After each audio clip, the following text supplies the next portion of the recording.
Eagles. Eagles.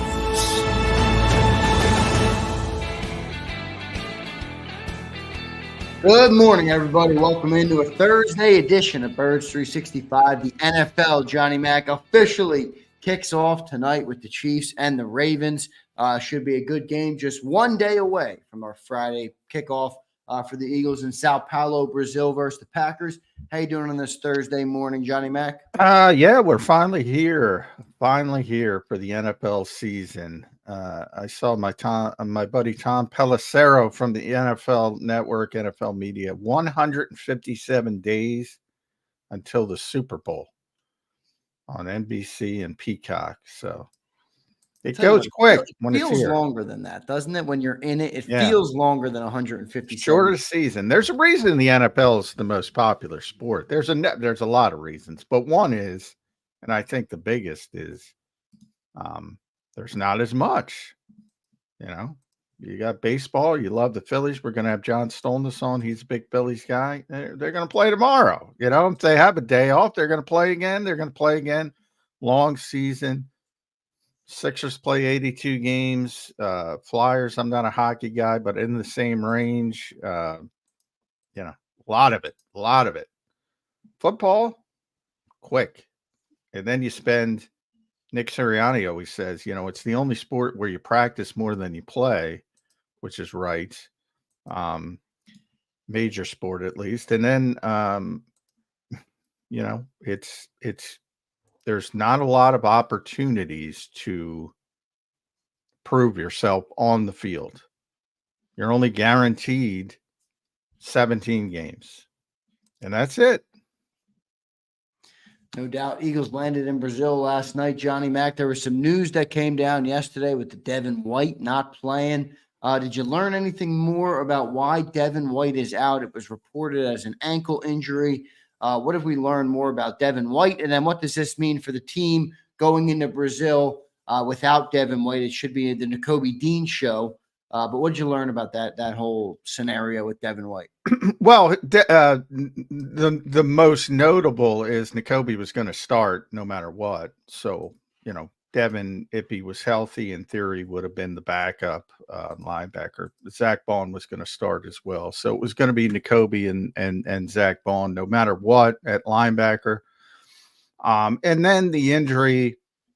And again, I can't stand this Brazil trip for a lot of reasons. One, I'm not there. But two, it's like, all right, typically, and I saw Devin in the locker room on, boy, what day are we? So Tuesday. I saw him in there Tuesday. Yeah, Tuesday.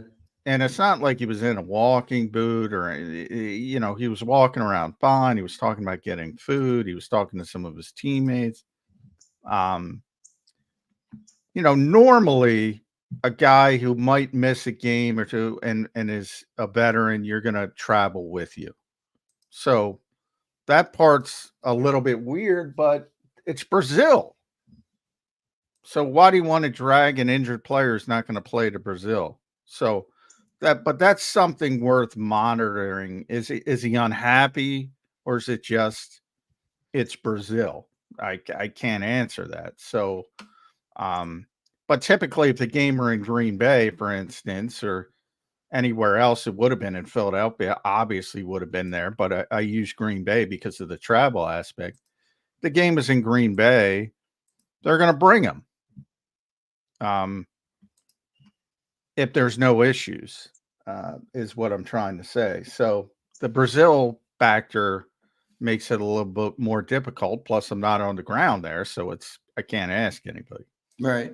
What do you think of is there something bigger here with Devin? I don't want to assume or go conspiracy or anything like that, but it is odd. I mean, we did hear a lot about him throughout training camp. If you listen to Birds 365, you knew that Nakobe Dean looked better than him in camp. John's been saying it till he's blue in the face for the last 4 months. But anyway, anything bigger there with Devin White? It's not the start of the end, right? It's just an ankle injury. He could be back for week 2 or week 3, right? No, and what I think was pretty clear, and how I worded it was, if you go back to Vic Fangio, I think his first press conference in training camp, he was asked about the competitions, the different positions. And he wasn't even talking about linebacker. I think he was talking about cornerback at the time. But he was just explaining his thought process over competitions. And he said it becomes obvious. And usually, it'll become obvious to everyone. It won't even be like a 50-50 thing. And, I had said a couple weeks ago, I'd be really disappointed in Vic Fangio, who I have a lot of respect for, because this is obvious. And I said that, and you know it. And anybody who listens to this show knows it. And I said I'd criticize him pretty heavily if he was going to default to some predetermined notion, which so many people defaulted to. And he didn't, to his credit. It was obvious, and he made the obvious decision. That doesn't mean you don't need backups. That doesn't mean I've said pretty clearly that Matt LaFleur is going to game plan to try and take advantage of the Eagles linebackers. When I say Nakobe Dean is the best linebacker in Philadelphia, I'm not comparing him to Fred Warner. I'm comparing them to linebackers in Philadelphia. So if he doesn't perform well, down the road, Devin could get back in the conversation. But in training camp, it was obvious. It was obvious. And Vic made the right decision. What's your confidence level on these linebackers going into week one here with Nakobe Dean and presumably Zach Bond at the wheel? Well, I have a lot of confidence in Nakobe. I think he's ready to have a bit of a breakout year, and we'll see if that takes off. With Zach, it's a lot of uncertainty. I mean, new position. I don't even know how Vic is going to utilize the position. I get the feeling he's trying to mimic what he did in Miami with Andrew Van Ginkel. I don't know if that's the case. If that's the case, it's more understandable why they've defaulted to Zach Bond.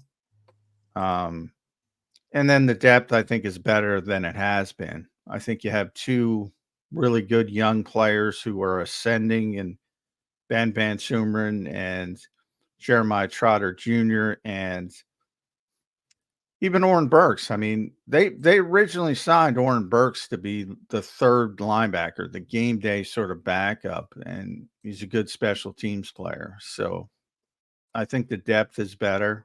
But yeah, it's still a weakness. I'm not going to sit here and some people said spike the football. It's not about spiking the football with Nakobe. I'm not saying he's an all pro. I'm saying he's the best linebacker on this team. That's all. That means something. So that means he'll be the starter. It did come out, John, that he was going to be the starter, or Devin White had already lost his starting position. So, like I said, if you listen to Birds 365, you had an idea that Nakobe Dean would be your starter on day one. So, John, any other players that didn't travel to Brazil? Any other news on that front as the team prepares now just one day away from taking on the Packers in Brazil? Any other injury front news or things like that to update the fans for the game? No, everybody traveled on the 53 except for Devin White. Now on the practice squad, we don't know the elevations yet. Nick Gates, we do know, is going to be elevated because that was part of his deal.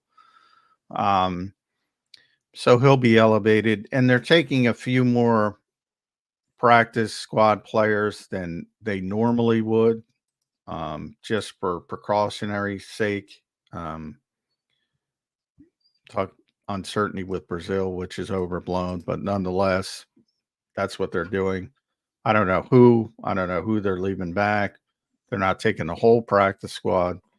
They'll probably elevate two players.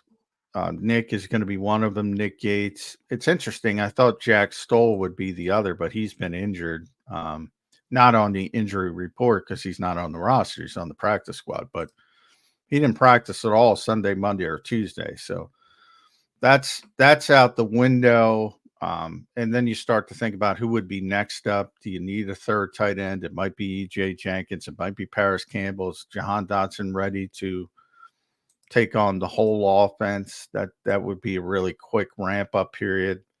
And you don't have to elevate a second. You don't have to elevate two. You can elevate two. So the Eagles just might handle it that way. Yep, we'll see what ends up happening here. I want to welcome and thank everybody for being here this morning. Good crowd already in here. I think everybody is fired up, John, for the football season starting tonight and then the Eagles kicking off tomorrow. It is a little weird, I got to say, the Friday night game. I don't know if you ever got a chance to look into have the Eagles ever played on a Friday night. It does feel a little funny to me. It's goofy, yeah. Yeah, we're going to close out the week of Birds 365, and then there's going to be a game, and we won't be back on Birds 365 until Monday. So it does feel a little goofy. But anyway, we're happy to get the season started. I think there's good stuff tonight, too, with the game tonight. What do you think of that game tonight, John? That's a pretty good opening game to start the NFL season tonight. Yeah, I mean, two significant contenders. Yeah. I think, in a lot of ways, I think Baltimore was the best team in the NFL last season. They didn't finish the job, obviously, in the playoffs, and that's been their bugaboo. Kansas City, we know what they are. So, yeah, that's two really significant contenders. And, the one glaring weakness on Baltimore was backup quarterback, especially if you think about the injury history of Lamar Jackson. Now, and I'm talking about a game or two. Obviously, if you lose Lamar for the season, your season's pretty much over. But Josh Johnson was their backup when we went down there, and it was just an ugly situation at backup quarterback. And they were able to get Tyler Huntley back after the Browns moved on, because the Browns are pretty deep at quarterback. So much better equipped to handle that type of situation. So I would say both of these teams are significant Super Bowl contenders. So yeah, good way to start off the NFL season. Yeah, no doubt. Two good AFC teams. One of them is on the Eagles schedule, as John mentioned, here with the Ravens. So we'll be watching them closely, and a bunch of people are excited for that in the chat. So I appreciate everybody being here. I want to give a shout out to one of our members, he is a member as well.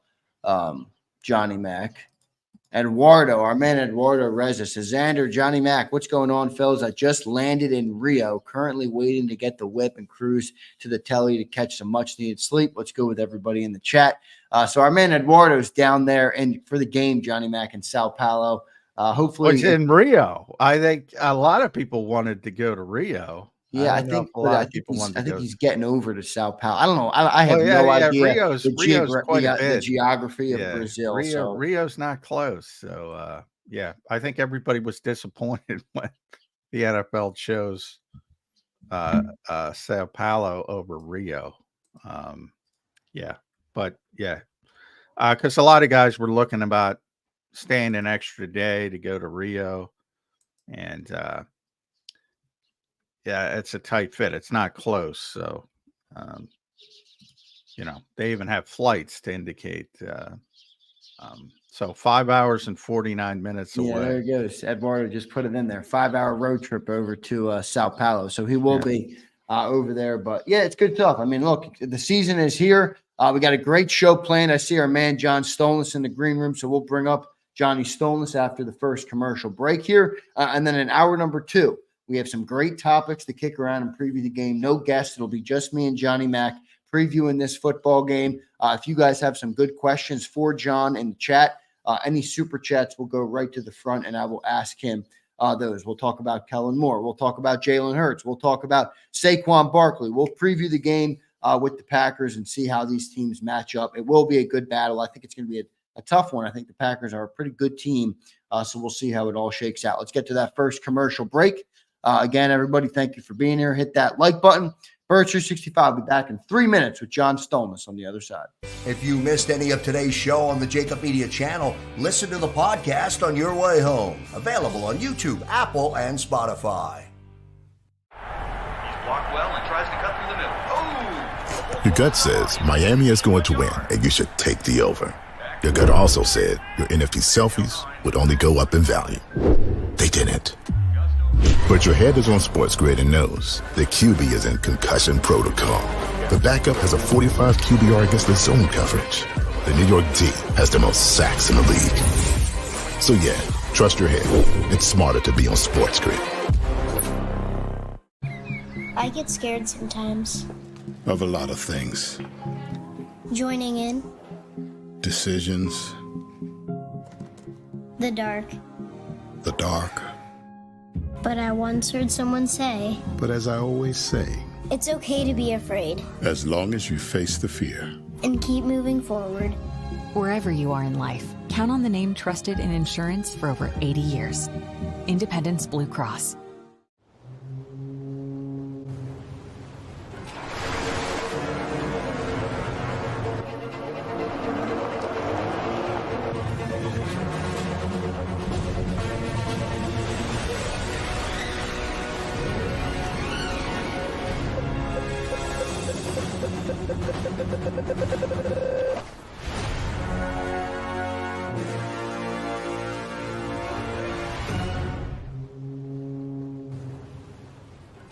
Heading down the shore, have a ball once more.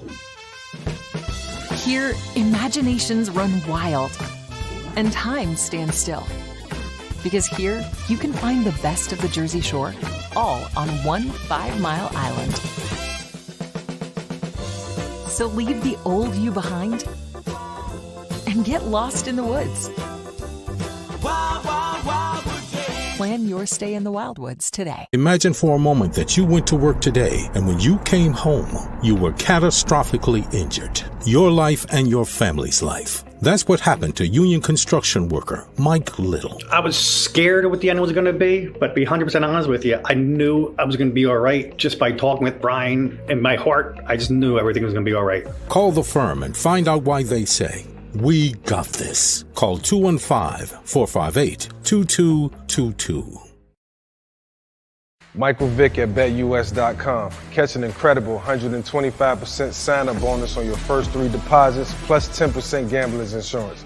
BetUS, my online sportsbook and casino.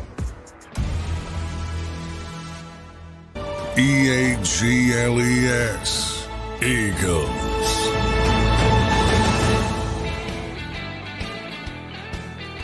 Welcome back in, everybody, to Thursday's edition of Birds 365. Just one day away from the Philadelphia Eagles kicking off in Sao Paulo, Brazil, versus the Green Bay Packers. Joined now by John Stolnis at John Stolnis on X. Make sure you guys follow him. John, welcome to the show, man. Good to have you on. Hope you're doing well.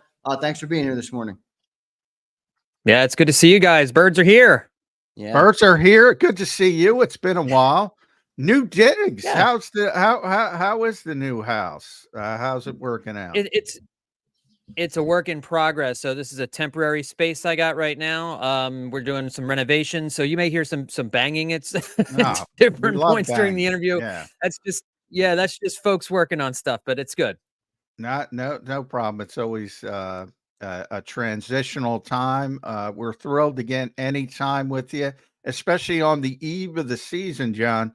Yeah, I guess the biggest breaking news is that Devin White did not board the plane to Brazil. So Nakobe Dean wins that job, and he was going to win it. By the way, he was going to play even if Devin was healthy. He was going to be the starting linebacker. I think that's a good thing. A lot of people are very upset by that. I think because partially the Eagles kind of played up the Devin White stuff, trying to sort of buttress up his reputation, however you want to call it. This is good.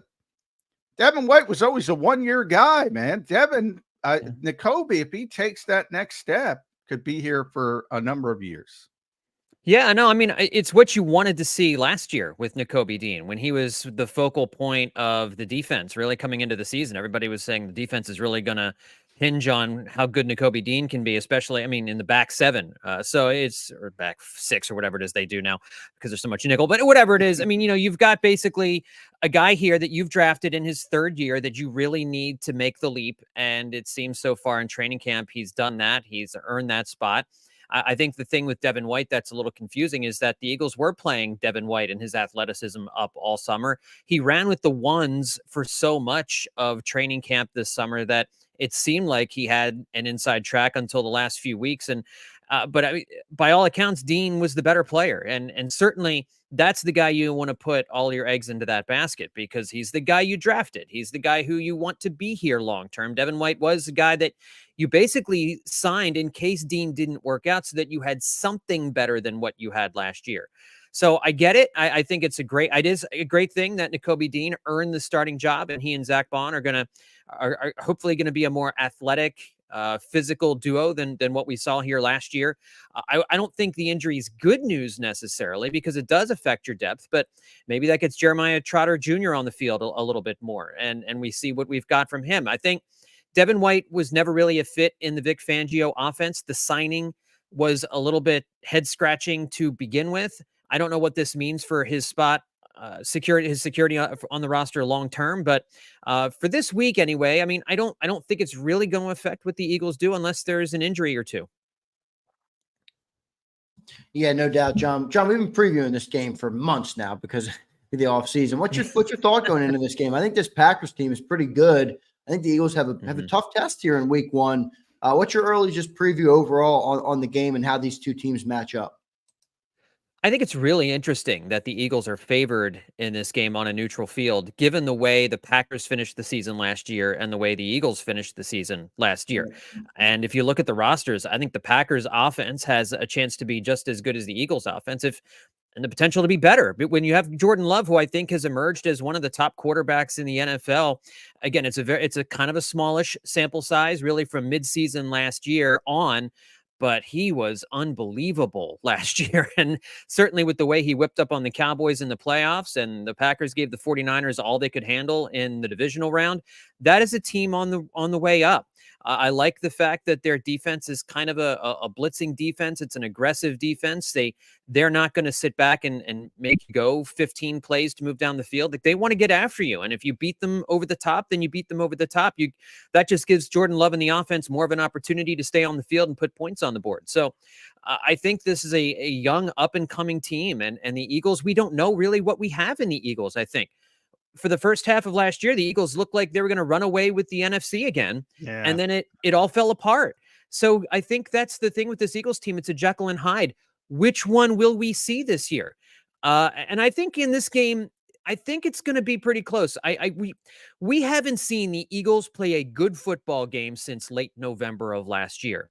So can they figure this all out in week one? Is Kellen Moore's offense and Vic Fangio's defense, is it going to be ready with all of the changes? It's a much younger team the Eagles are putting out there than last year. I just really don't know what we're going to see from the Eagles here in week one. It could be fantastic. It could also be kind of disastrous, and it could be somewhere in the middle. At the moment, I think the Packers are the slightly better team, and I like the trajectory of the Packers a little bit more than the Eagles at the moment. Yeah, it's kind of amazing. Going into this game, I described it exactly like you did, John. I think we all have some recency bias. It's difficult to get away from that, but the Packers ended last season looking like a house of fire. I think they outplayed San Francisco when they lost. They should have won that game. Mm-hmm. Yeah, they destroyed the Cowboys, as you mentioned. And then I forgot they only won 9 games, and they kind of snuck into the playoffs. And then we talk about the Eagles. It was the disaster. The Eagles won 11 games. And I started looking at the rosters, and I said, well, Green Bay's got some issues up front on the offensive line. Mm-hmm. Defensively, they moved on from the Vic Fangio scheme. They went in a different direction. They hired Jeff Hatley, the former Boston College coach.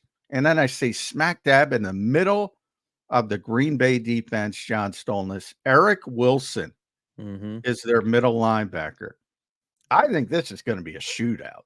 Yeah. I think this is going to be 40-30 territory. And I think the Eagles got every bit as good an opportunity to run it up on that Green Bay defense as vice versa. Am I being too positive there? No, offensively, I have fewer question marks than defensively. And if Jalen Hurts looks anything like he did in training camp in this game on Friday night, then the Eagles offense is going to be fine. And it's good. But I think we don't know what the Kellen Moore scheme is going to look like, how it's going to involve Saquon Barkley. Will they utilize Dallas Goedert more. You've got A.J. Brown and Devontae Smith, so there's all these weapons. Johan Dotson, how much is he included in the game plan? The big question with the Eagles offense is how much do they miss Jason Kelce? And with him calling out the protections, that role now shifting to Jalen Hurts, will they get better at that? Because I think the Green Bay Packers are going to blitz quite a bit. Can they figure out a way to stop this brand new concept to defensive football, which is the blitz, something the Eagles had never seen before last year, obviously, because it was as if it was a totally new concept being introduced to them. You would think that Kellen Moore, an experienced offensive coordinator who has seen blitzes before, will help Jalen Hurts dial up some blitz beaters, because I think that's what we're going to see. Yeah. And the other way you beat the blitz is if Jalen Hurts can take off running up the middle, find those holes when they bring an extra attacker and burn the blitz that way. Some designed rollouts to maybe keep the Packers from pinning their ears back and going after them. There's absolutely a scenario where this Eagles offense puts up 40 points on Friday night, and same with the Packers. I agree with you. I think smash the over on this game, because I think there's going to be a lot of points put up. Yeah. Boy, that blitzing narrative, by the way, guys, it's week 1 and I'm already pulling out the hair I don't have in the fact that, boy, and sometimes it's like, Seth, I love you, Seth Joyner. And Seth knows that. And people say the narrative of that we the media, the evil media, John, I'm sure you get this with Billy's fans. We're all together. We all have lunch every Thursday at Chickies and Pete's to try to take down this team. The media with the narrative of Jalen Hurts, he freaking said it. Yeah. He said it. How more plainly can it be? Can we not ask a question about what he said? In the fact that the blitz, what was the exact wording? I'm trying to come up with it on the fly, but it basically halted his eagerness to learn, was what he said. Yeah. He said it. And I don't know. There's some kind of narrative. I talked to Lane Johnson this week. John, he said, the blitz is coming. We know it. That's why Kellen Moore's here, to fix the issues with the blitz, not about the motion and all that. That's all white noise. Fix the issues with the blitz. The Eagles know it's coming, and until they stop it, until they prove they can handle it, nobody's going to stop doing it. Yeah. If you're a defensive coordinator and you're not blitzing, you're an idiot, because you need to be coming after Jalen Hurts and making him show you that he can beat you, making him show you that he can throw quick passes over the middle, something that he's kind of reluctant to do. When he does throw over the middle, he's very successful. He doesn't like to do it. That's the ironic part. They're tremendously successful. Yeah. When they throw over, they just don't do it.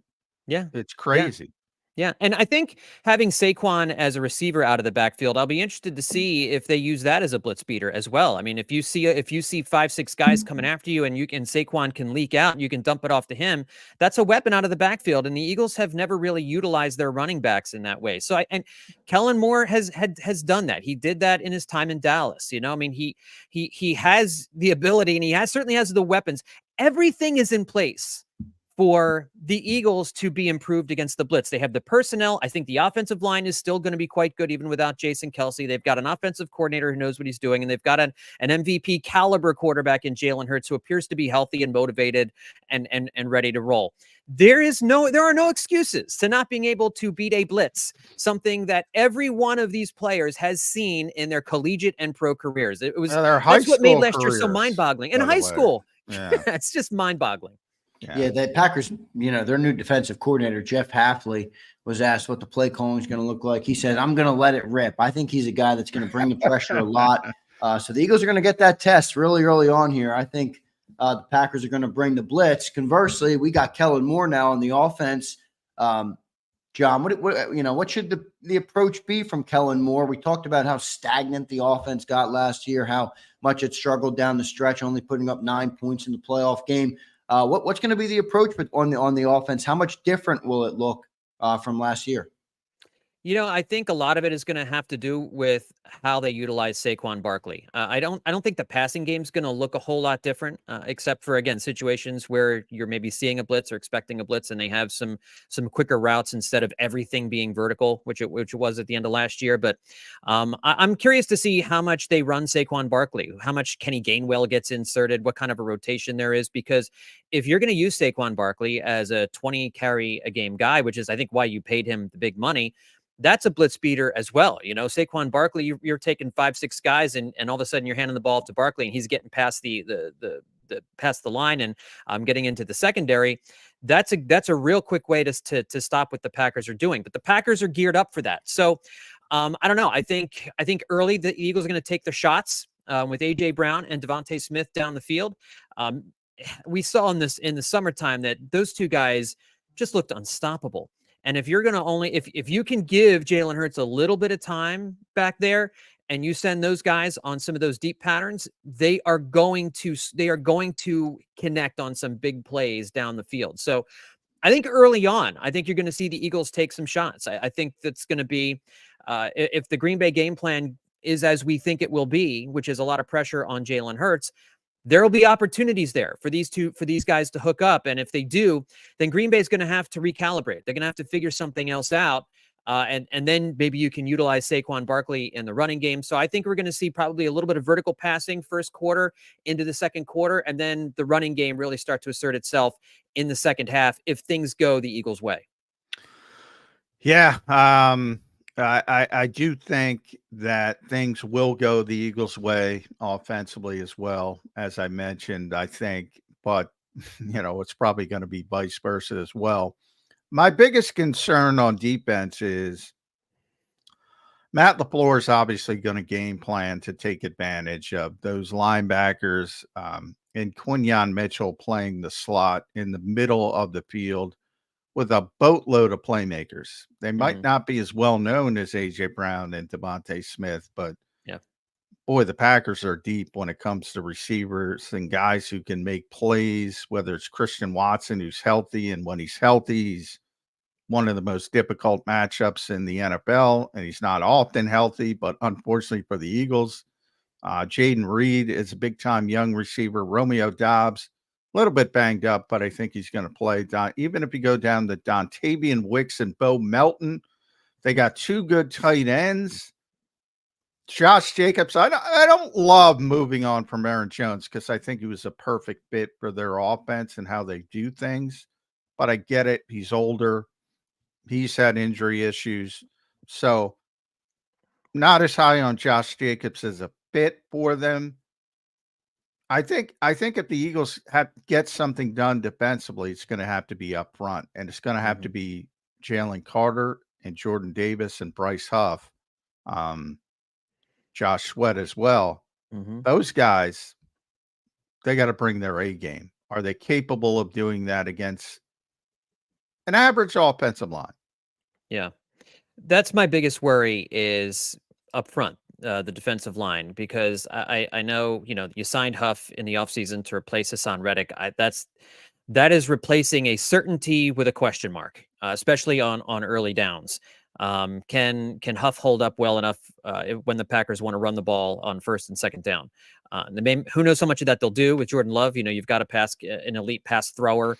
Maybe they're not running quite as much, but you spend a lot of money on Josh Jacobs. My guess is they want to run him as well.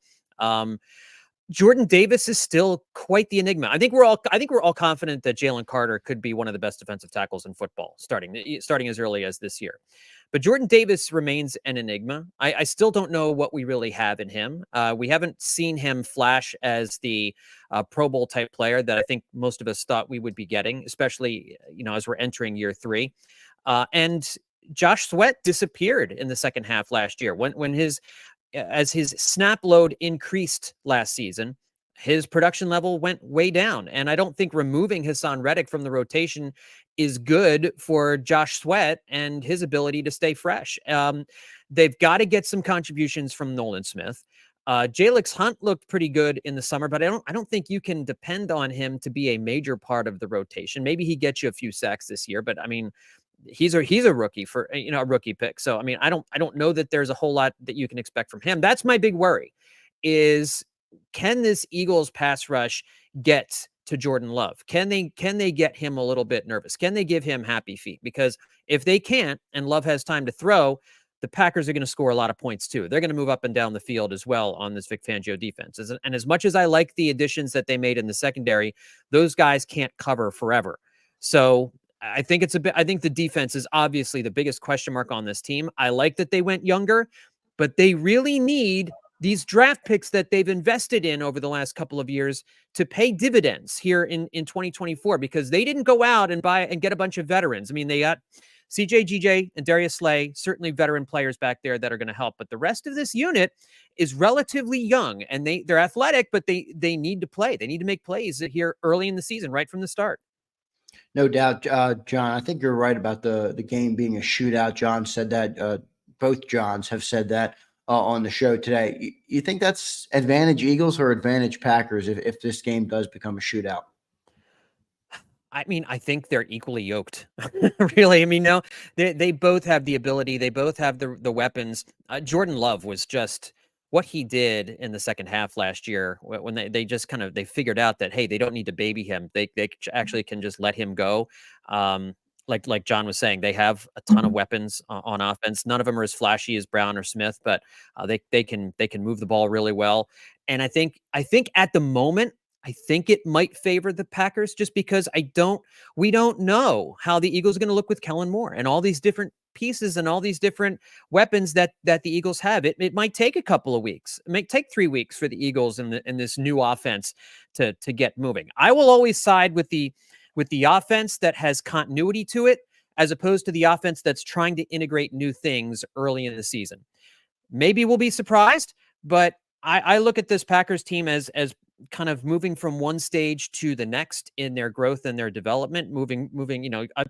I had a guy who's coming on Eye on the Enemy who covers the Packers, and he equated it to kind of like trading in your Corolla for a high-end Ferrari or something like that. Like you're moving up. With the Eagles, I don't know. It seems like you're trading in a troubled offense, which is what they had at the end of last year, to something unknown. The potential is certainly there. I think at this moment in week 1, when there's so much we don't know, I'll take the Packers in a shootout, because I think there's a little bit more certainty on what it is that they want to do. They know what they want to do on offense, I think, a little bit more than what we know the Eagles are going to be able to do on offense. It's really just a lack of knowledge of what we're going to see from Kellen Moore and this group. But there is talent, I think. Yes. So from that perspective, I find it, I really can't come up for a lot of ways other than the obvious, which is multiple injuries for key players, which is always the case in the NFL, John. I can't come up with the many reasons to say this offense is not going to be good. It's just a matter of how good. And is it going to be in the conversation to be the best in the NFL, or bottom of the top 10, which was disappointing like last year? I think the floor is pretty high, is how I describe it. The defense, lot more question marks. And one of the interesting things about Vic Fangio I want to run by is he's got a lot of Jim Schwartz in him, in that he's not handing out compliments much. You go back to when early in camp, when he was asked about Bryce Huff, and he said he's not ready yet. With Cooper DeJean just last week, he said, I think he's as prepared as he can be, but having said that, not where he needs to be.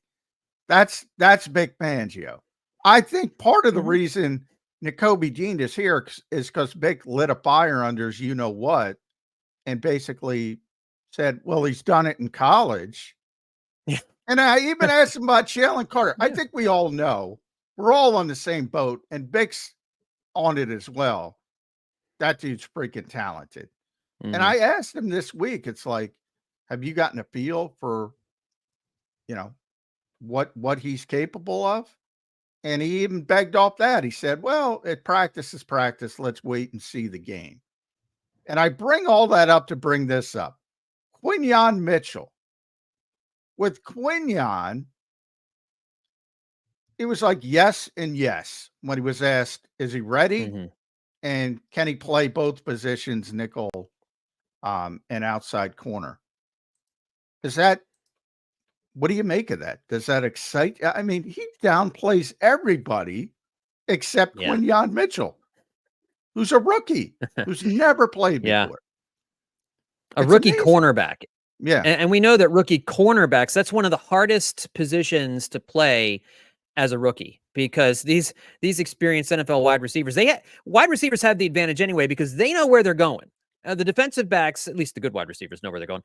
Defensive backs don't know. It's a reactive position, right? You're trying to react to whatever it is the receivers are doing. So you're already at a disadvantage as a cornerback anyway. And as a rookie, you're still learning the ropes, and they want him to learn how to play outside and inside at the same time. You factor all that stuff in. It is really incredible to hear Vic Fangio talking him up the way he is with everything they're throwing at him. But everything we heard this spring from A.J. Brown and Devontae Smith was that the kid was covering them great. They'd win some, he'd win some, which is kind of what you want to hear. Making plays on the ball, pass breakups, inside, outside. It's very encouraging, and it gives you every reason to believe the hype is for real, that the kid's going to be good right away, that he's going to be a viable NFL starter right away. It's very unusual for a rookie cornerback to make an impact, a positive impact right away. But I think Quinyon Mitchell is one of those guys that can do it. And I agree with you. The way Vic Fangio talks about some of his players, he's honest. He's not gonna sprinkle fairy dust on a guy who in the media and in the hopes that will make them better. If somebody's not playing up to his standards or playing well or coming up short, he'll say it. And I like that about him. And I think for a young defense, I think that's what they need. I think they need a guy who's going to kind of be like a father figure, a little bit of tough love type guy to get these guys to where they need to be. So I think there's every reason to be encouraged by Quinyon Mitchell. It sounds like he's going to be on the field virtually every down from opening snaps. So we'll see. I think it's only all the good things you're hearing is certainly a whole lot better than Vic Fangio coming out and saying, well, we'll see. And by the way, I just pulled it up, guys. I asked him about Jalen Carter and basically said, other than the number of reps and the kind of stuff that we've talked about conditioning, I said he's obviously very talented. Where do you think he is in the stage of where you want him? And Big said, I think we'll get a better barometer of that after the game. He only, I think, played 3 plays in the opening preseason game. Practice is practice. I think I'll be better able to answer that in a couple weeks. Nothing bad, but sure, we all know that dude's special. We all know that. I think Matt LaFleur called him a freak show. Yeah, he called him. Yeah, Matt LaFleur gave him all the flowers. Then Martin Frank, my buddy Martin Frank, was next, and he said, Quinyon, as being a guy who's going to be on the field about every play, do you see that? Is he ready to handle that kind of responsibility? And Vic's answer was yes and yes. That's it. Which is weird for Vic Fangio. That's why I bring it up, which I think is a positive development. Now, that said, Jalen Carter's going to be the best defensive player on this team. But I think it is really positive for Quinyon Mitchell. Although, I got to be honest with you, John, I'm not in love with the moving back and forth. I'd rather just put him outside, let him learn, and I think you're going to have one of the top outside corners in the game pretty quickly. And that's the end game. So why bother with all the other stuff? That's kind of my philosophy of it. Yeah, I mean, I think they really liked what they saw from Isaiah Rodgers. I think they kind of want to get him on the field a little bit too. And Isaiah Rodgers is not your prototypical outside cover corner because he's a little bit on the smaller side. He is small. Yeah, he is really small. No, I think guys like Christian Watkins. Mm-hmm.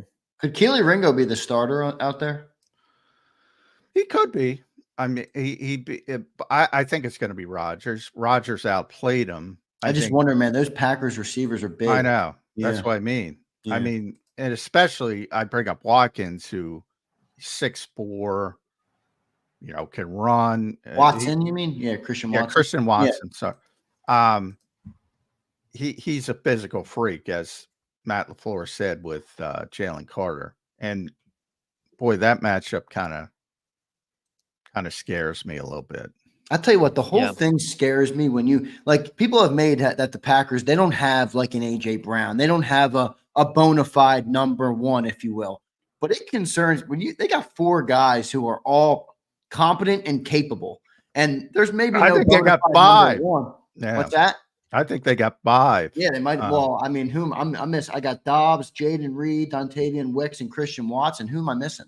The kid from Rutgers can also make some plays. But so that scares me. When you have a quarterback like Jordan Love who can get that ball out, I mean, John. And they have 2 good tight ends on top of that. Yeah. What's the game? If you're Vic Fangio, Jordan Love's in an interesting spot because he had his first big season. And similar to Jalen Hurts, now the league has the tape. What should be Vic Fangio's approach to slow down this quarterback and this offense? Well, the thing that troubles me about the Vic Fangio style of defense is that there doesn't seem to be any alterations from week to week, depending on the opponent they're playing. I mean, he's just going to sit back and he's going to try and make Jordan Love complete 40 passes in order to score, 4 touchdowns or 3 touchdowns or whatever it is that they want to do. He wants to make it so that the Packers have to string together long drives, but I think the Packers can do that. So my approach would be, and I think what Vic is possibly going to do is, I would utilize Zach Bond as a blitzer as much as I can. That's what he was really good at in New Orleans last year. I think you're going to see him come on some blitzes. How much will Vic blitz in this? I think they want to rely on the front 4 to generate the pressure. And if they can do that, then Vic can run his offense. I think you're going to see, we don't see the Eagles, generally speaking, have their cornerbacks follow the receivers. They play on a certain side, and that's kind of the way they go. So I think Vic would take umbrage with you, John. He would. Okay. But I get it. I don't like the scheme, but I don't like the scheme because of the other people running the scheme. Like, I think the Ed Donatells of the world and the Joe Barrys of the world have poisoned the scheme. Because what you just described is exactly what those guys did. And to a certain extent, Sean Desai as well.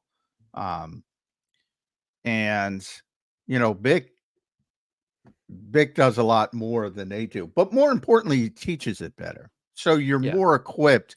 Like, the whole point of this scheme is you're going to see a bunch of too high to start, and then you spin off in the various coverages after the quarterback snaps. So post snap, and the whole design is to make them think a little bit quicker, speed things up, blah, blah, blah.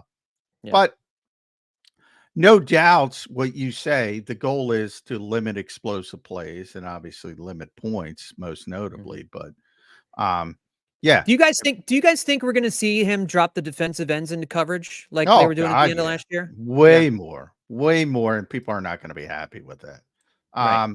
In fact, I think a lot of people say, well, why is Zach Bond? Why are they defaulting to Zach Bond? Well, if you watch Miami last year, they had Andrew Van Ginkel, I bring up all the time, who had a great season and was sort of a hybrid, off-ball linebacker, edge rusher. I think that's what he's doing with Zach Bond, but we'll see. We'll get a better indication of that on Friday night against Green Bay. But he does a lot more than his underlings, his proteges. And he, more importantly than that, he teaches it better. Yeah.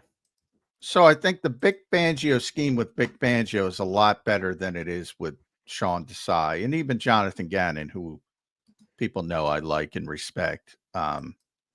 Vic is better at it. Well, I mean, and that's why you went out and you got the architect, right? You're tired of having, all these paintings done by, of Picasso paintings done by guys other than Picasso. You want a Picasso. Yeah, exactly. You go get the real deal. Yeah. Now, so, I mean, and again, I think the defensive roster is better than it was a year ago as well. I mean, I think there is more talent, especially in the secondary. They really worked hard getting I think one of the most underrated moves of the season that we don't talk about was going out and getting CJ to help at the safety position.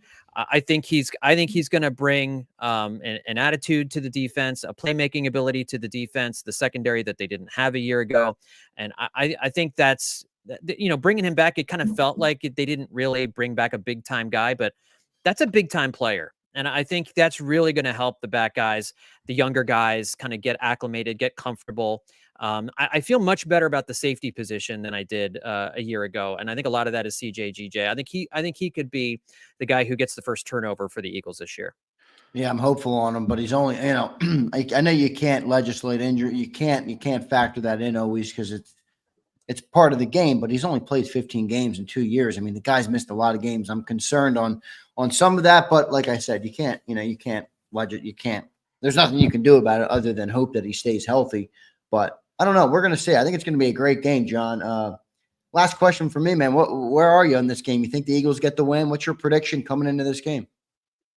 My prediction is that I think it's going to be a really good game. I think these two teams are pretty even. I think talent-wise, they really do mirror each other. It would not at all surprise me if the Eagles and the Packers are playing in the NFC Championship game 18, 19, 20 weeks from now, I guess is what it would be.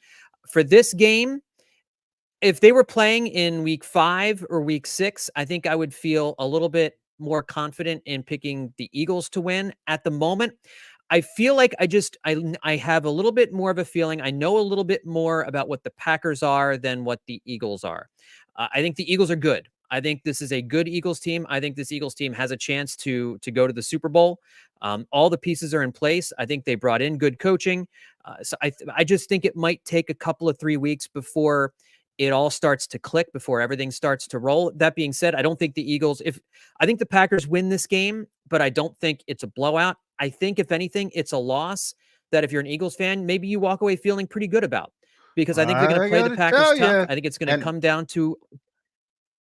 I'll end it there with you at John Stolnis. Make sure you follow John on the X platform. Read him at Bleeding Green Nation. Eye on the Enemy podcast there as well, and his Phillies coverage. Does a tremendous job with it all.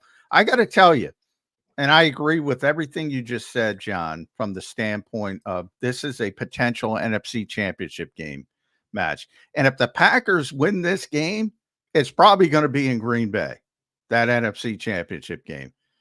Does that piss you off a little bit that Jeffrey Lurie didn't push back and say Cleveland? Yeah, this would have been a home game. And I think we all pick the Eagles if it's a home game at Lincoln Financial Field.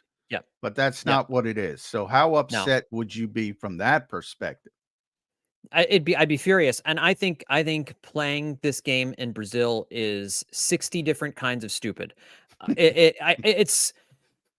think it puts both teams at a disadvantage, in the weeks after, making this cross-continental flight for the first game of the season against a team that, like you said, this should be a home game. So in a head-to-head matchup tiebreaker, the Packers would get home field advantage if they win on this neutral field. So I think it's interesting. The Eagles are 2.5-point favorites last I saw. I'm very curious. I mean, sometimes the line tells you which way you should be leaning. But yeah, I think this is dumb. I think if they want to do a Brazil trip middle of the season and then have your bye week after that, that would make more sense to me. Friday night games are dumb. Starting off the season in Brazil against the Packers is dumb. And if this does come to a tiebreaker, the Eagles lose because they should have played this game at Lincoln Financial Field. Yeah, I'll be furious too. No doubt. John Stolnis joining us here on Birds 365. John, great stuff today. Great insight. Great preview of the game. You certainly know your stuff. I think the viewers appreciated your insight today. I appreciated it. Thanks for being here, John. We'll talk to you soon. All right, brother? You bet. Thanks, guys. Thanks, John. John Stolnis joining us on Birds 365. Great stuff from Johnny Stolnis there, John. Boy, a lot to talk about with this game, man. It's a chess match in this one, Johnny Mac. Like, I look at Matt LaFleur and Vic Fangio and that matchup and how Matt's going to try and game plan to go against Vic's style of defense. I don't know who I'm going to give the advantage to there, but it's an interesting matchup for sure. Yeah. Man, there's a lot of uncertainty. And, I remember I asked Kellen Moore about that, more so for him because he's facing a completely new defensive coordinator. Right. They're changing schemes. They're moving away from the Vic Fangio style of defense in Green Bay. So he's got a lot more to think about. Vic said, it's not that different. We got a lot of tape on Green Bay from last year. Same offense with Matt LaFleur from his perspective.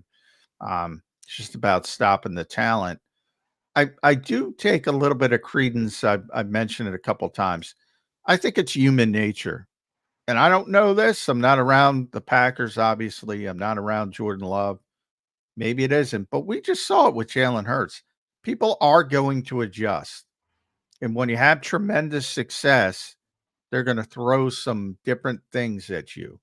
And how do you handle that? Generally, you might take a little bit of a half step back like Jalen Hurts did. That might happen to Jordan Love. And if anybody's going to come up with some new stuff and different looks and throw some different things at Jordan Love, it's going to be Vic Fangio. So maybe that's an advantage for the Eagles. No doubt about it. We're going to get to our next commercial break here. We got a full hour to go here. Johnny Mac and I have no guest in hour 2. I want to thank all of you guys for being here. Make sure you guys hit that like button. I'm not sure where we are on the like button. I think we're at 98 likes. Not bad for the first hour of the show. Thank you guys for being here and liking the show. Big super chat, John. Massive super chat from our man, James Carver. James, we're going to hit it after the break. $50 on this NFL start. Look at that, Johnny Mac. Big support there from James Carver. Let's get to our commercial break. Thanks everybody for being in the chat. Johnny Mac and I will be right back on Birds 365 in 3 minutes. If you missed any of today's show on the JAKIB Media channel, listen to the podcast on your way home. Available on YouTube, Apple, and Spotify. He's blocked well and tries to cut through the middle. Oh! Your gut says Miami is going to win, and you should take the over. Your gut also said your NFT selfies would only go up in value. They didn't. But your head is on Sports Grid and knows the QB is in concussion protocol. The backup has a 45 QBR against the zone coverage. The New York D has the most sacks in the league. So yeah, trust your head. It's smarter to be on Sports Grid. I get scared sometimes. Of a lot of things. Joining in. Decisions. The dark. The dark. But I once heard someone say, But as I always say, it's okay to be afraid. as long as you face the fear. And keep moving forward. Wherever you are in life, count on the name trusted in insurance for over 80 years. Independence Blue Cross.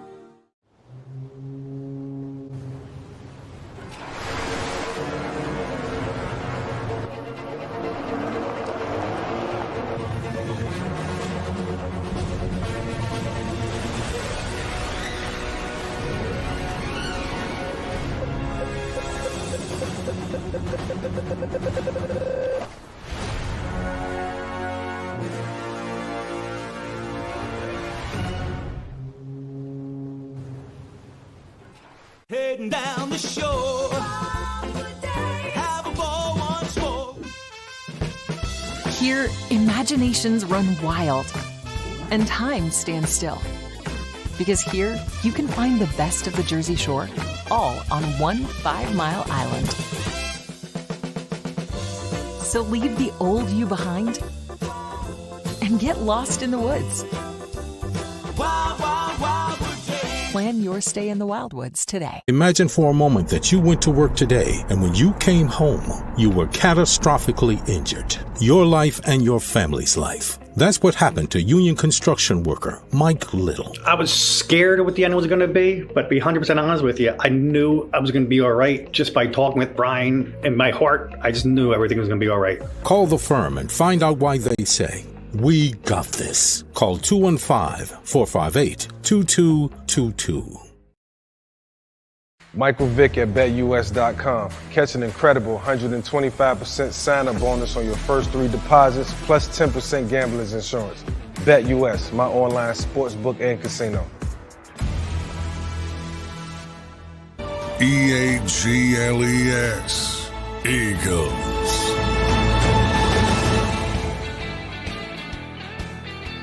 Welcome back in, everybody, to Thursday's edition of Birds 365. A lot of excitement in the air right now, especially I know for me. I'm sure everybody in the chat is feeling that excitement as well. The football season is here, everybody. Thursday, September 5th. The season kicks off tonight. So great stuff there. Let me thank some of our newest member. We got a new member, Johnny Mac. Ross and Found becomes a new member, officially entered in to the Saquon Barkley jersey giveaway. Thank you for your support of the channel, my man. We appreciate that very much. So thanks for being here, Johnny Mac. A lot of excitement, as I mentioned. John, how you feeling as we prepare to launch into the football season here on September 5th? 157-day run, Johnny Mac, until the Super Bowl. Yeah, I think from my perspective, it's good. I just want relevancy, and the Eagles are going to be relevant. So that, to me, the last thing you want to do is enter a season where you're covering a team that has no chance, no relevance, no and there's a lot of teams like that. And that becomes a slog and more difficult. The Eagles are going to be good. It's just a matter of how good, really. Yeah, we'll see what ends up happening tonight. Tonight's going to be a good game. I'm excited for that one. Let's get to our super chat, Johnny Mac. A big one from our man, James Carver. James, thank you, brother, for your support. Your support of the channel does not go unnoticed. We appreciate you, as always, for being here and supporting us. James Carver says, J-Mac, can you at some point do a masterclass on IDL interior defensive line, especially shades, NT versus 3-tech, because people think they have the same roles and want to see JD and even JC scream upfield every play. OCs would love JD to do that and run all day. Nose tackles don't make Pro Bowl via sacks. It's a great point, James Carver. John has dove into it many times before. Yeah, I feel like I have, but nobody listens. So, we did that masterclass. I don't know if James Carver was here that day, but it is something, John, with a bigger audience now with the season. Obviously, more people watch the show during the season than in the off season. So it is something we should get into, and maybe we'll do it here in the second hour because.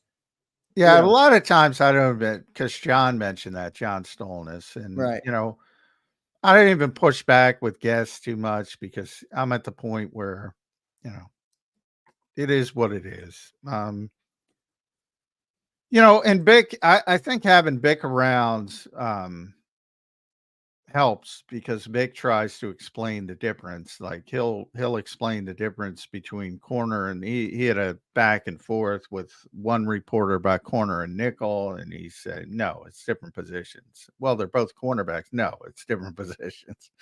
Same thing with nose tackle versus 3 technique, 4 eye, different positions, but what clouds the vision a little bit is occasionally you'll have somebody who, because you have to, and that's been one of the narratives. The Eagles don't have a obvious backup to Jordan Davis.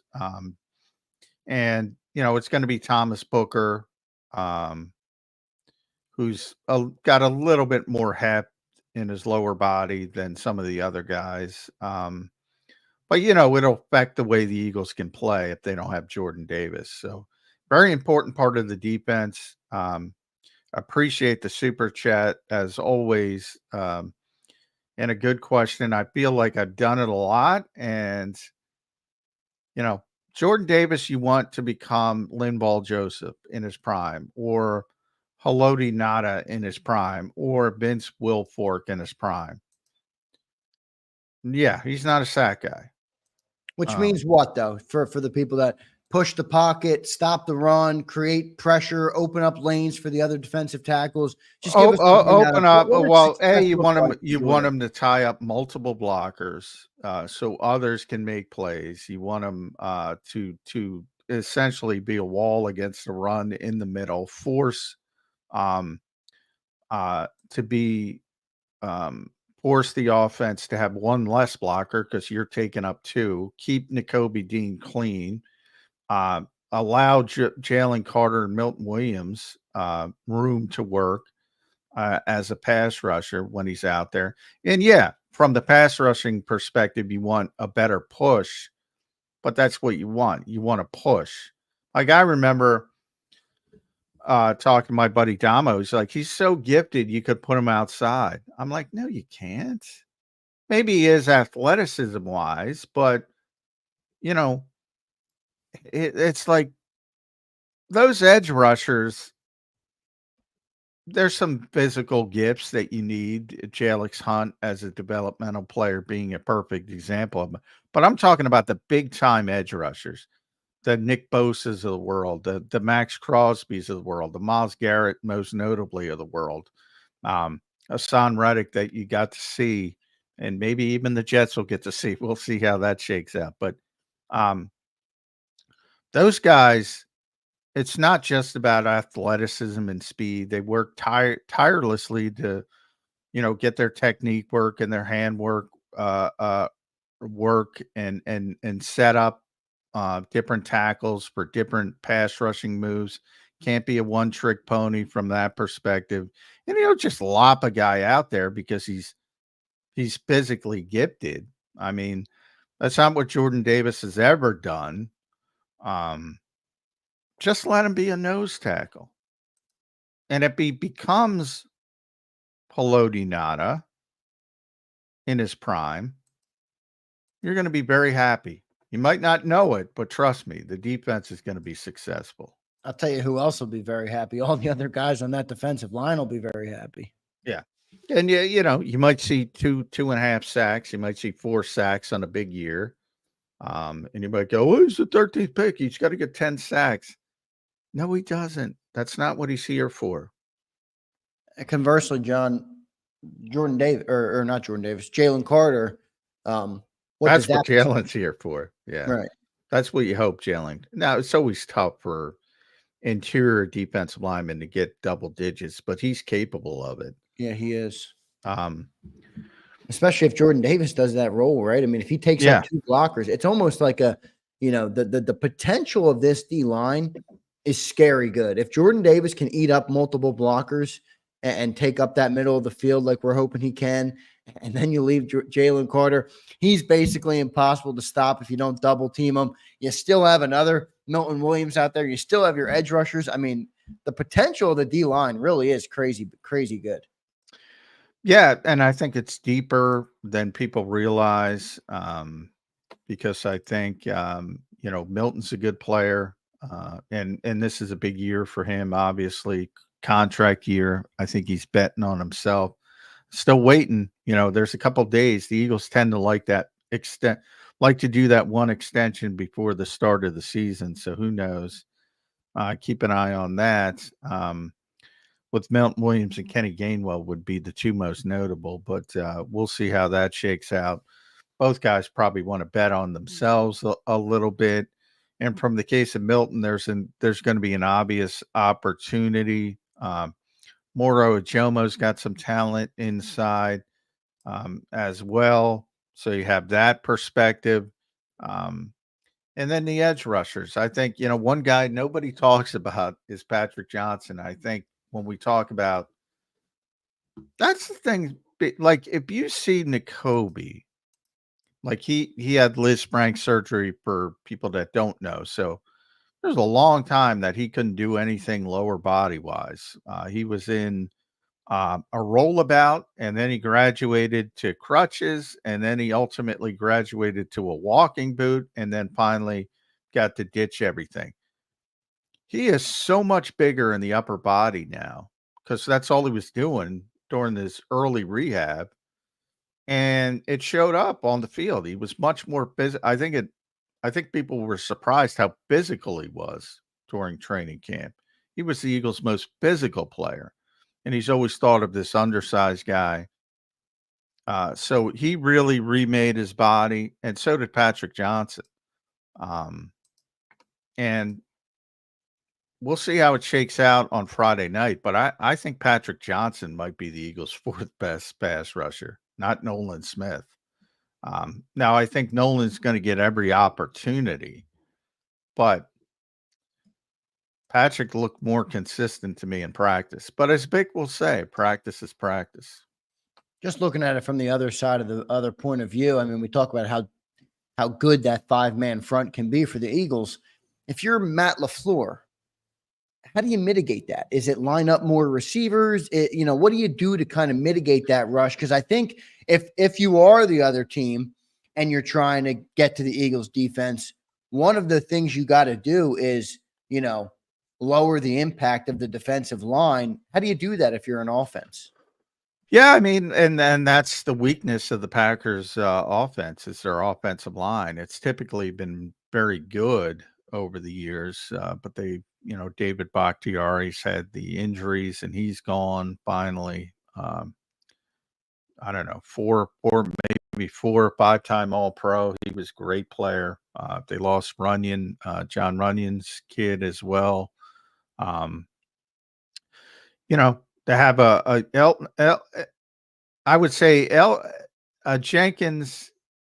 I forget his first name. It's like Elgin or Elton, but whatever. He's like their Elton, best. ELGTON or something like that. Yeah. He's their best offensive lineman. Josh Myers is okay at center. Rasheed Walker's below average, I would say, at left tackle. So, you want to see something from Zach Tom's okay at right tackle. And then I joked about it. The Eagles won't admit Mekhi Becton is starting at right guard. He is. And the Packers won't say who they're starting at right guard. Could be Jordan Morgan, could be Sean Ryan. So either way, Jalen Carter's got a chance to make a big impact on this game. That's where the Eagles have to win the game because they have an advantage with their defensive front versus the Packers offensive line. Yeah, which is going to be interesting because I think that means a lot of, quick releases for Jordan Love, and it's going to put some pressure on those linebackers and the corner and the secondary. So we'll see how they can rise up to the occasion. One more super chat on this topic. I don't want to move on without it. Prince, thank you, brother. Appreciate your support as always. Another one of our big fans. So we appreciate you being here, Prince. You're the best, man. He says, if Jordan Davis and Carter can demand double teams, everyone would be happy. The extra blocks were necessary to keep in, and the skill players will be able to thrive.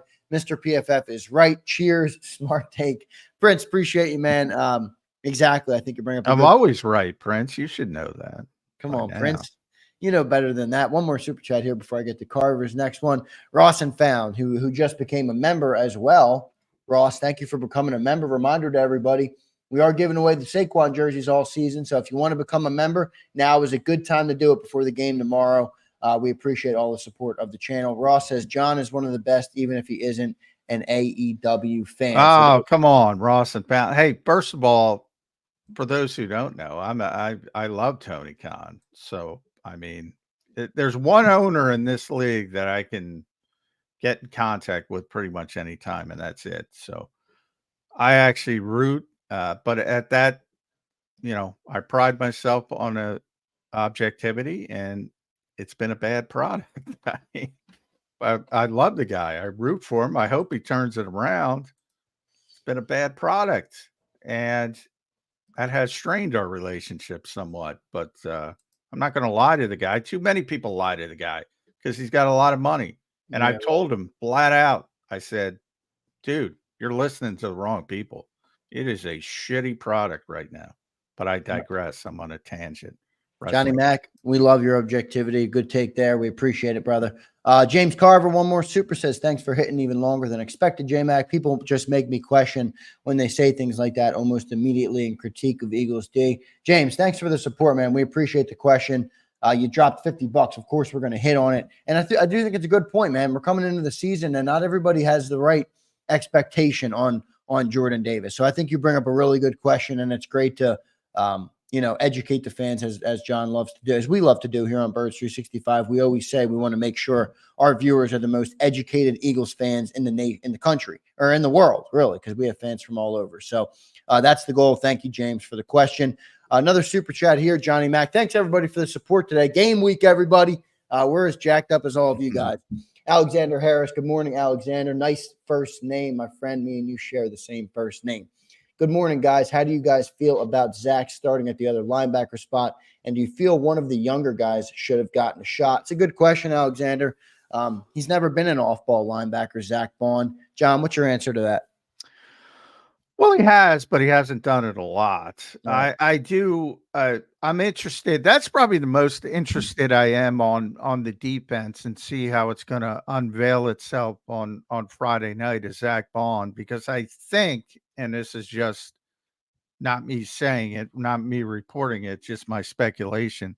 I think he's trying to copy what he did in Miami with Van Ginkel. And that's a little bit of a different position than what the Eagles have been using, just a traditional weak side linebacker. If that's the case, I get it completely. Because Zach's it's more like a hybrid edge rusher off ball linebacker role, and Van Ginkel was tremendous at it. I don't think Zach Baldwin's going to be that, but in theory, at least from a trait standpoint, he could better mimic that role than, say, Jeremiah Trotter Jr., who has mainly played weak side in camp, in his first camp. Ben has played more Mike. And what about Devin at that position? Like, if I project ahead to week 5, is it still going to be Nakobe? Let me just say this about Devin White. Sell your Devin White stock. Get over it and sell your stock. That's my right. Luckily, that's I'm not a stockholder because I do this show every day with you. And, again, barring a complete collapse from Nakobe or injury, and by the way, that's possible. I'm not saying he can't get another opportunity because injuries happen every day. But if everything goes as planned, sell that stock. No, he's not going to play weak side linebacker. He's going to be a backup. And that's where he should be if you're going to keep him. And, it's interesting. Emmanuel Acho is finally putting out some tape about some of the issues, and people can check him out on Twitter. As usual, John, you're months ahead of. Well, I mean, the guy's not instinctive, and our buddy, again, it's I don't know. They weren't watching Tampa Bay tape if they were excited about Devin White. If you're a listener on Birds 365, you are well aware. And even if you were mad at Johnny Mac for saying it, deep down you knew. Those who know. So good. Thanks for everybody for being here. John, great breakdown as always. One more super from Prince. Yes, Mr. PFF, you're correct. My bad. Love this show. Appreciate you, Prince. Actually, Prince, you should get PFF credit because they were trying to tell you that Devin was not the best player in the world. They were trying to tell you. You didn't listen. Good stuff, John. Let's move into a preview of the game. And to do that, we have a super that's directly on par with what we were going to go. I was going to start with the defensive side and how the Eagles can slow down this Packers offense with those receivers, with Jordan Love, with Josh Jacobs at running back. A spotty offensive line, but, people are expecting them to get better. Matthew Halpin checks in his first ever super chat. Matthew, thank you, man. We appreciate you being here. We appreciate your super chat. JM, can you give your matchup assessment for Huff? I like it, Matthew. Good question, man. Johnny Mac, a lot of expectation on Bryce Huff coming into the year. What do you think we can do here in game 1? Yeah, I think it's a good opportunity for Bryce Huff to show right away he can be a good pass rusher in this defense.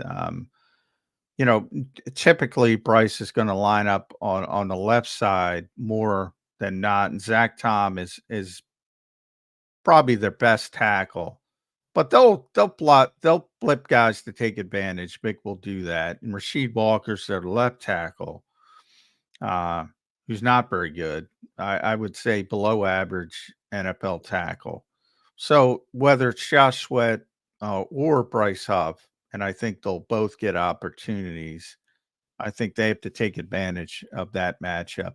And I wouldn't be surprised if you get a 2-sack day from Bryce Huff and everybody's really excited about him on Saturday morning. And then when you get to games where the tackles are better, you might have to temper some of that enthusiasm. But I think this is a game where he's got an opportunity to make some plays. Obviously, it's going to hinge on getting Green Bay in the 3rd and long. But if they can do that on occasion, I think he's got a chance to excite some people. Yeah, no doubt. I'm excited for Bryce Huff. And we just coming off the breakdown of what we just did on the defensive line and talking about that Packers O-line, it does seem like it could be a feast day if this defensive line can get the pressure up the middle like they, like we're hoping they can. Could be a big day for Bryce Huff. So we'll see what they're able to do. John, on the further on the defensive side of the football, we talked about how important this D-line is, especially in this game. How about the linebackers in the secondary? What's the game plan to slow down this offense? I'm sure Matt LaFleur knows he's got to get past that D line. He's got to mitigate the rush from Davis and Carter and all those guys. So if he's got Jordan Love getting the ball at him 2 seconds, how do you handle that as the linebackers? I mean, it's a tough matchup from that perspective. And that's what I said. I mean, Matt LaFleur's obviously, it's pretty obvious where he's going to game plan, and he's going to try to take advantage of the Eagles linebackers and slot corner situation. Number one, I think that's going to be the goal. And with I'm sure when Watson is out there, which is rare, but when he's out there, they always try to take advantage of some deep shots because he's really difficult to deal with. Really difficult to deal with. He's always hurt. The problem for the Eagles is he's not hurt yet. So that is a matchup I'm concerned with. And then Josh Jacobs is sort of the unknown. Like I'm one of the few, evidently, who think the Packers got worse at running back. And I think that will help the Eagles when it comes to, because obviously every defense wants to get into 3rd and long, but even more so with Vic Fangio, because that's where Vic shines, 3rd and long situations, where he will just bring out a bunch of stuff to affect the quarterback.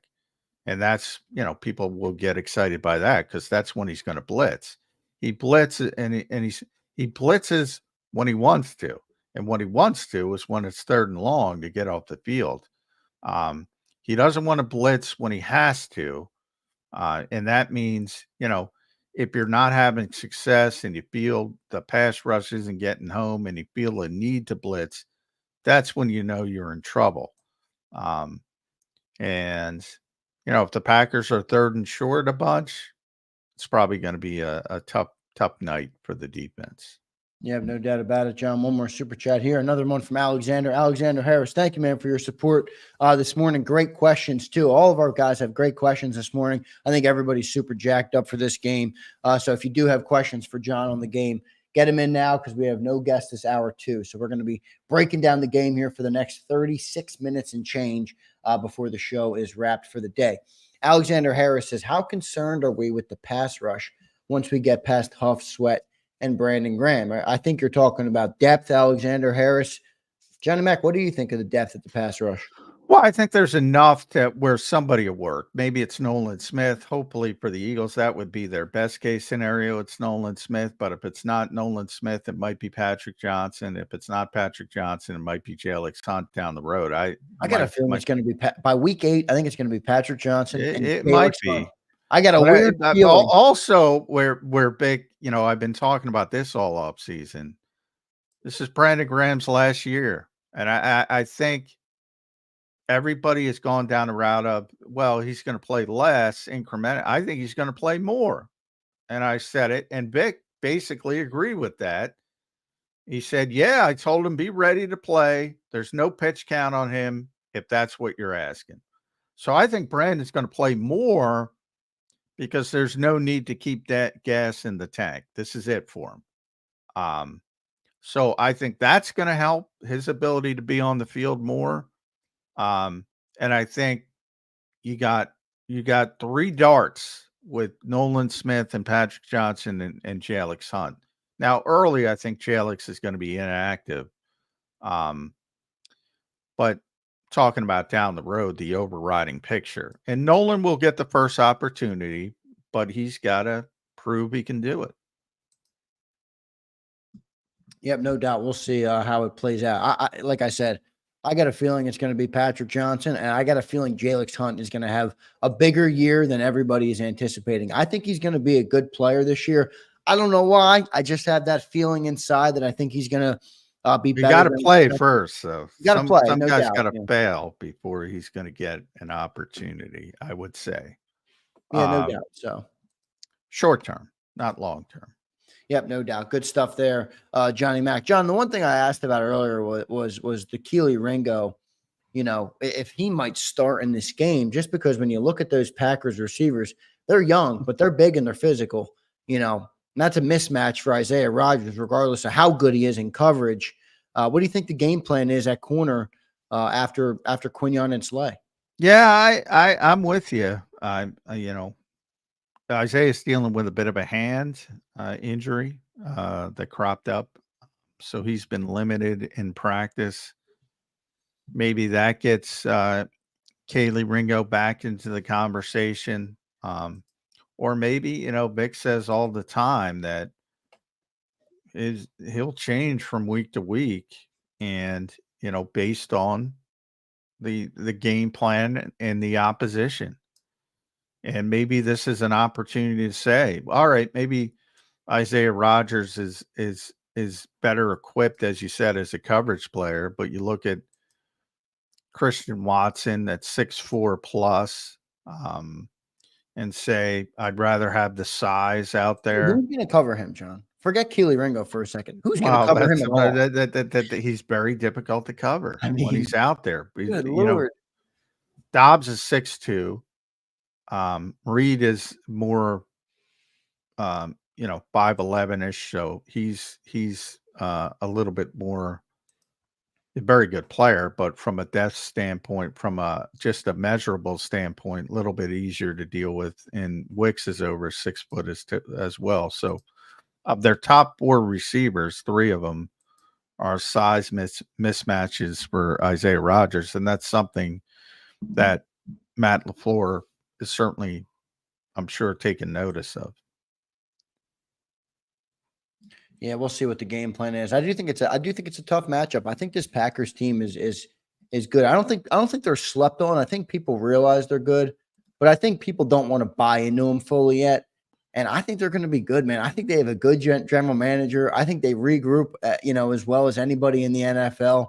You talk about you talk about it all the time. Their 35-year run of Hall of Fame quarterback. Unbelievable. I'm not saying Jordan Love's going to be that. Unbelievable. But he's already not. I mean, the start was pretty impressive. I'll say that. But yeah, their quarterback play. I always say they have the most spoiled fan base in the country because they don't know how the other half lives. Looking for quarterbacks, trying to find quarterback. They went from Brett Favre to Aaron Rodgers, and now it's Jordan Love. I mean, it has been an unbelievable run for them at the quarterback position.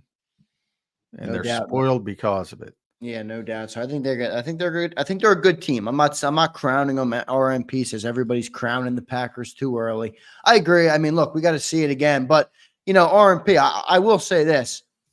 Everybody thinks about what happened most recently. It's a what have you done for me lately league. And the Packers just destroyed the Cowboys in the playoffs. Meanwhile, the Eagles went 1-6 down the stretch. So I think that's part of it where it's like, that's factored into it. But I do think they're a solid team. I think Jordan Love's going to be a good quarterback in this league. So definitely is going to be a good battle. We'll see what ends up happening. John, let's flip over to the Eagles' offensive side of the ball. If you're Kellen Moore, what's your approach in this game? How do you attack this Packers defense? Well, the beauty of Kellen Moore is I think it's more of a Jeff Hafley issue than a Kellen Moore issue. I mean, that's the whole point of the Eagles offense and the way they set it up. They have no weakness on paper. Their biggest weakness is Mekhi Becton at right guard. Dallas Goedert's going to play.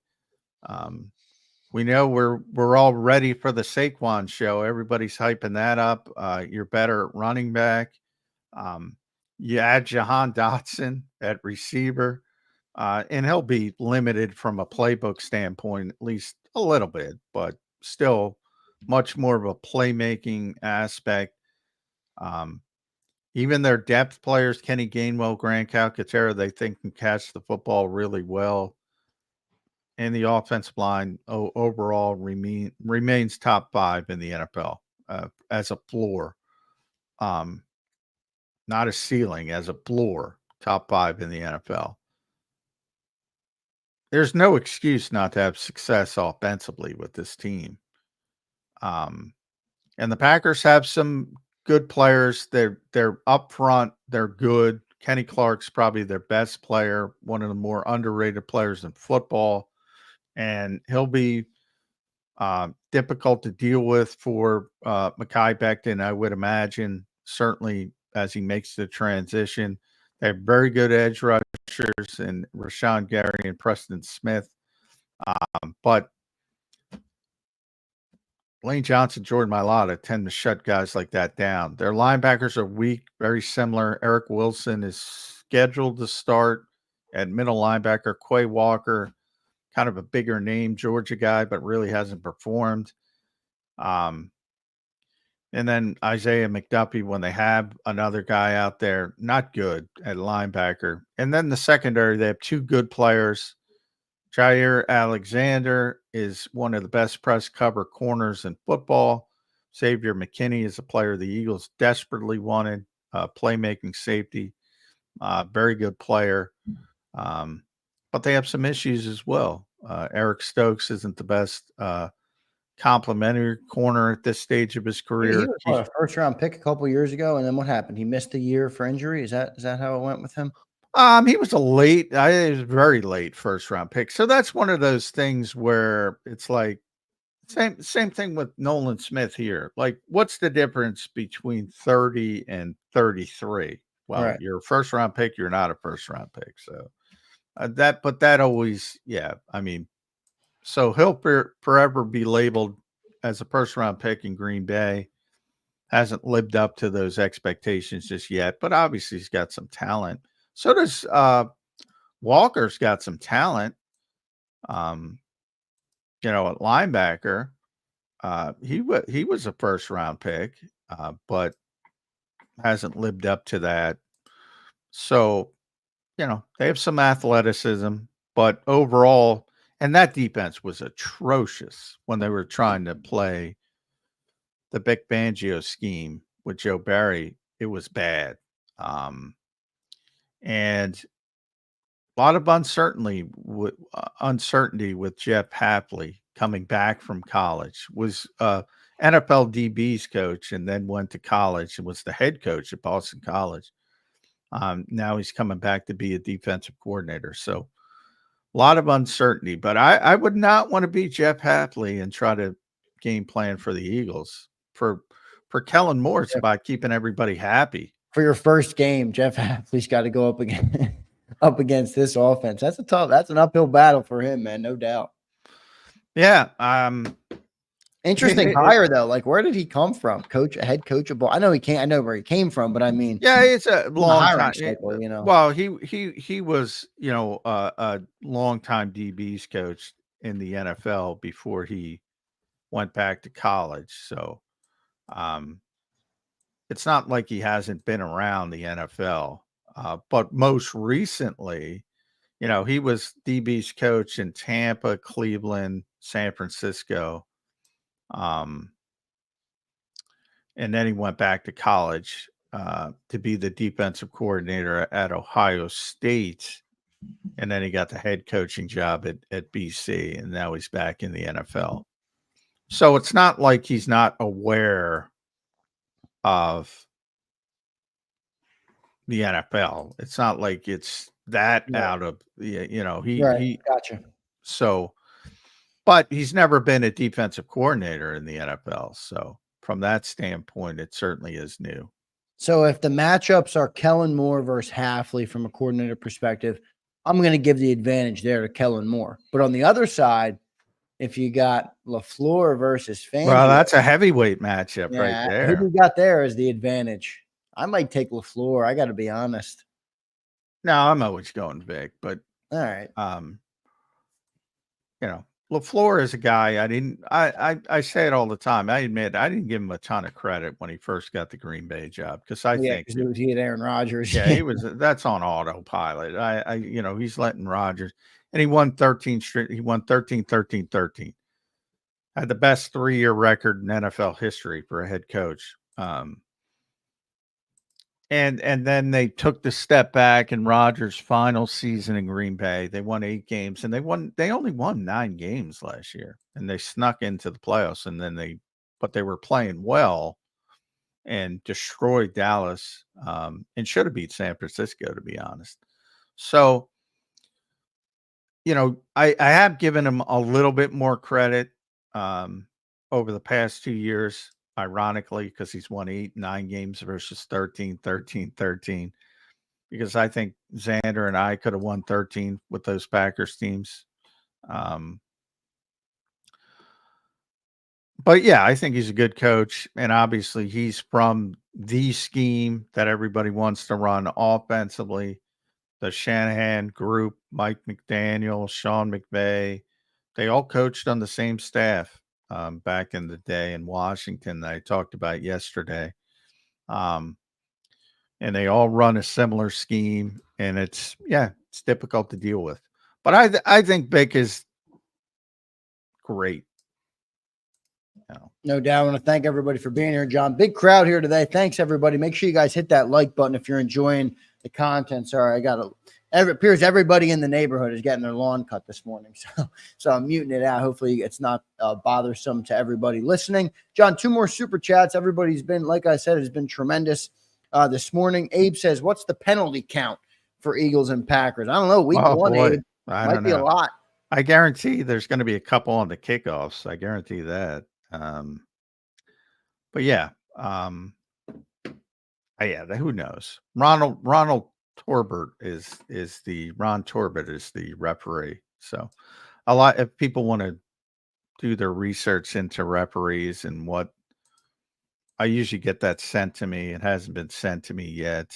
I don't know, but Ron Torbert seems to be not popular, but nobody's popular. I don't pay attention to officials. I got to be honest with you. Control what you can control. The old NFL. You will never hear me complain about officials. Ever. They're human beings. They're going to make mistakes. Adversity, either deal with it or don't. No doubt. One more super chat, John. And this is a good question. And James almost read my mind because I wanted to ask you about this coming into the game from the offensive philosophy. James Carver checks in and says, J-Mac, I almost always, Anias aside initially, agree with you. By the way, James Carver, Johnny Mack seems to be right on that. So take your loss there, Carver. Almost always agree with you, but increasingly, I think Eagles may run to set up pass instead of vice versa. Your thoughts? No, unless they're going to tie Jeopardy down in Brazil. You're not going to be happy with that. No, that's not how they build this off. Follow the money, James. And thanks for the super chat.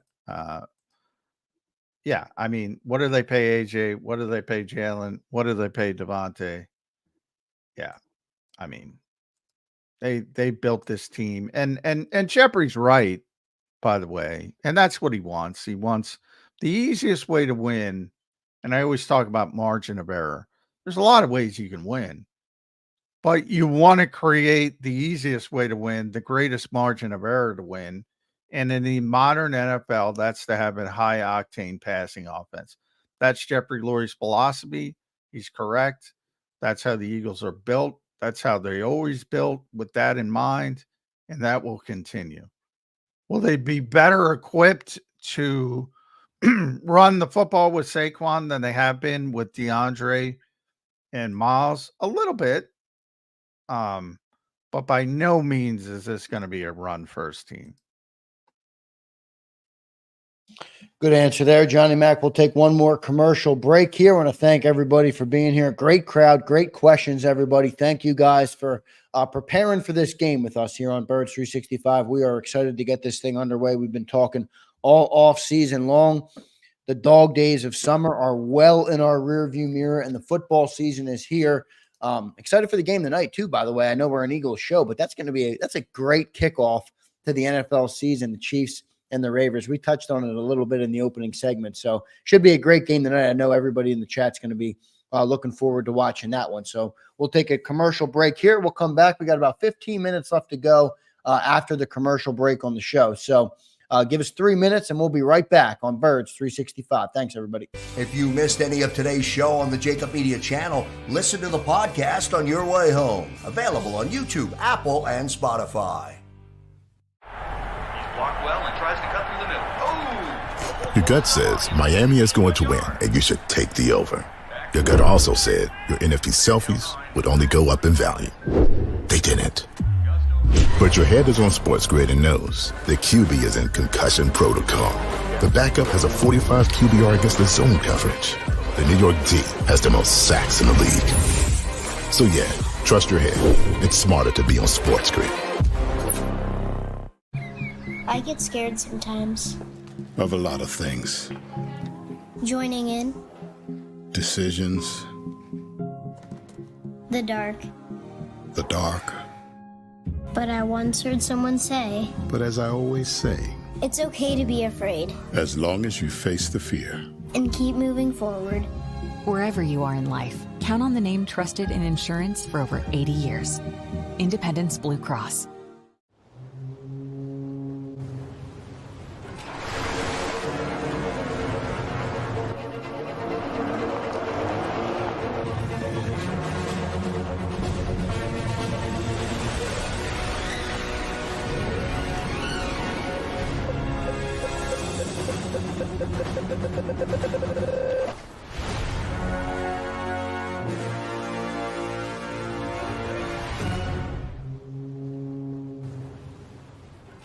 Heading down the shore. Have a ball once more. Here, imaginations run wild and time stands still. Because here, you can find the best of the Jersey Shore, all on one 5-mile island. So leave the old you behind and get lost in the woods. Wild, wild, wildwood day. Plan your stay in the Wildwoods today. Imagine for a moment that you went to work today, and when you came home, you were catastrophically injured. Your life and your family's life. That's what happened to union construction worker Mike Little. I was scared of what the end was going to be, but to be 100% honest with you, I knew I was going to be all right just by talking with Brian. In my heart, I just knew everything was going to be all right. Call the firm and find out why they say, "We got this." Call 215-458-2222.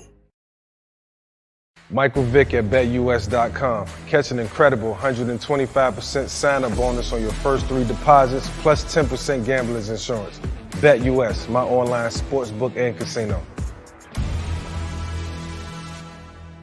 EAGLES. Eagles.